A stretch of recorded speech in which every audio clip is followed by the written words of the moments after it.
नमस्कार दोस्तों, एक बार फिर स्वागत है आपका अपने channel Hindi literature for UPSC में।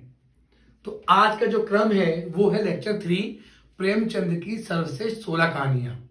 अभी तक हम इसके 2 लेक्चर कंप्लीट कर चुके हैं। अगर आपने नहीं देखे हो तो उनको देखिए पहले जाके। अब हम बढ़ते हैं लेक्चर 3 की ओर। तो लेक्चर जो 3 है हमारा प्रेमचंद की सर्वश्रेष्ठ कहानियां, इसमें जो पहली कहानी है वो आएगी निमंत्रण। ठीक, तो जरा निमंत्रण को देखते हैं हम। जो निमंत्रण कहानी है वो 2 ब्राह्मणों के लालच पर है। 2 ब्राह्मण हैं, एक है पंडित मोतीराम शास्त्री और एक है पंडित चिंतामणि। 2 पंडित हैं, वो इसी बात पे ध्यान दिए रहते हैं कि कोई उन्हें भोजन के लिए बुलाए, और वो बस इसी ताक में बैठे रहते हैं। तो इन्होंने, प्रेमचंद जी ने इस कहानी के दौरान सामाजिक आडंबर पर चोट की है और हास्य व्यंग की कहानी है। आप देखिए, पढ़िएगा, पढ़ने में आपको बड़ा मजा आएगा कि पूरी कहानी में मजाक चलता रहता है। वो दोनों पंडित एक दूसरे से अपने आप को ऊपर दिखाने के लिए ज्ञानार्थ की बातें करते हैं। वो बड़े बड़े मंत्र बोलते हैं, दूसरे पंडित भी मंत्र बोलते हैं, और बस फोकस एक पे रहता है, कोई ना कोई खाने के लिए उनको बुलाए। ठीक है, तो यहाँ पर वो सामाजिक आडंबर इस तरीके से है कि पंडितों को खाने के लिए बुलाया जाता है, तो किस प्रकार से वो केवल उनका फोकस है खाने पे है। ठीक है, तो ये उन्होंने अपनी इस कहानी में बताने का प्रयास किया है। दूसरी कहानी आती है मुफ्त का यश। मुफ्त का यश में क्या होता है कि 2 किरदार हैं, एक है बलदेव सिंह और एक है मैं। जो मैं है, जब हम प्रेमचंद की कहानी कला को समझेंगे तब मैं आपको बताऊंगा। तो मैं, यहां पर जो मैं है, ये खुद प्रेमचंद जी उपस्थित हुए इस कहानी में। देखिए, प्रेमचंद जी की जो कहानी कला थी वो किस्सा गोई होती थी, मतलब उनकी आदत थी किस्से को कहने की। अब वो जब इतनी चरम पर पहुंच गई कि वो मैं के साथ स्वयं भी कहानियों में उपस्थित हुए हैं। आपको यहाँ पर 2 कहानियां दिखाई देंगी जहां पर वो मैं, जहां मैं वर्ड यूज हो रहा है, वहां स्वयं प्रेमचंद जी भी उपस्थित है कहानी में।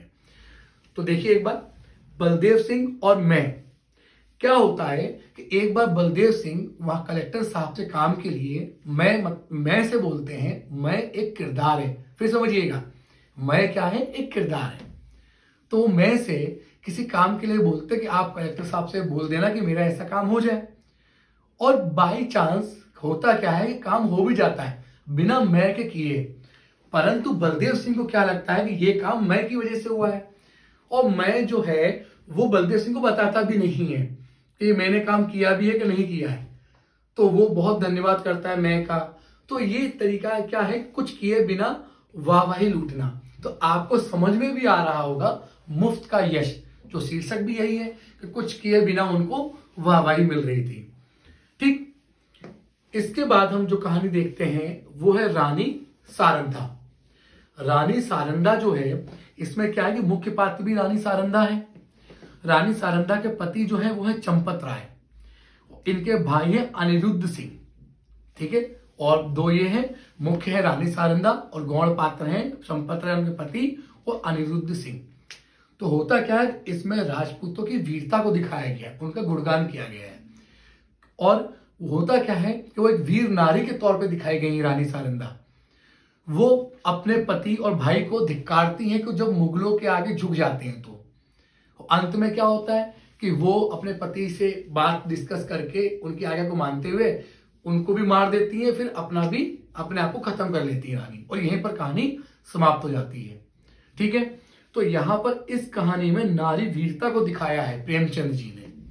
ठीक है, तो इसके बाद हम बढ़ते हैं अपनी अगली कहानी की ओर, जिसका नाम है सभ्यता का रहस्य। जरा अब इस कहानी को देखिए। सभ्यता का रहस्य जो है, इसमें जो मुख्य किरदार हैं वो राय रतन किशोर जो जज हैं, और दमड़ी घसियारा जो उनके यहाँ काम करने वाला एक सेवक है। ठीक, तो आप देखिए, दमड़ी घसियारा, उनके जो प्रेमचंद जी के जो पात्र होते थे वो इतने निम्न वर्गीय पात्रों का यूज करते थे, आप उनके नाम से समझ में आ रहा है। दमड़ी घसियारा बेचारा कितना दुखी होगा पहले से ही, है ना। तो यहां पर आपको होता क्या है, राय रतन किशोर जी जज साहब है भाई। जज साहब वैसे इसमें इतना भ्रष्टाचार इस तरीके से दिखाया जाता है कि वो विदेशी यात्रा फिजूल फर्जी विदेशी यात्रा दिखा दिखा के सरकार से पैसा वसूल लेते हैं। और एक कातिल की जमानत 20,000 रुपए में उससे रिश्वत लेके उसको जमानत फ्री कर देते हैं, ठीक है। और लेकिन होता क्या है कि एक बार दमड़ी घसियारा जो उनका सेवक होता है वो एक रात उनके यहाँ काम करने नहीं आता है, तो वो उसके 2 रुपए काट लेते हैं। काम करने नहीं आया भाई, 2 रुपए काट लिए। वो एक बार अपने बैलों के लिए, बैल उसके भूखे होते हैं, तो किसी खेत से चारा चुरा लेता है। तो इस इल्जाम में वो केस पहुंच जाता है जज साहब के सामने। अब जज साहब भाई सभ्य आदमी, नाम है ना का शीर्षक का सभ्यता का रहस्य, तो वो सभ्य आदमी।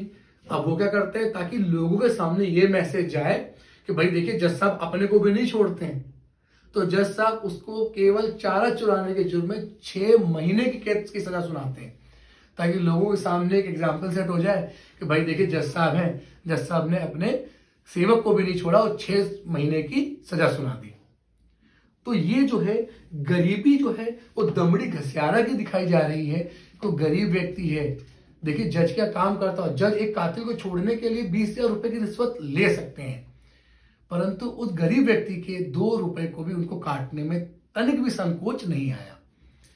और भ्रष्टाचार किस प्रकार कहानी में विलिप्त है वो आपको दिखाई देगी, ठीक है। देखिए यूपीएससी क्वेश्चन इस तरीके से भी पूछता है कि जो उन्होंने प्रेमचंद जी ने उस दौर की कहानी जो लिखी है, तो क्या भविष्य के समस्याओं को भी उकेरा है।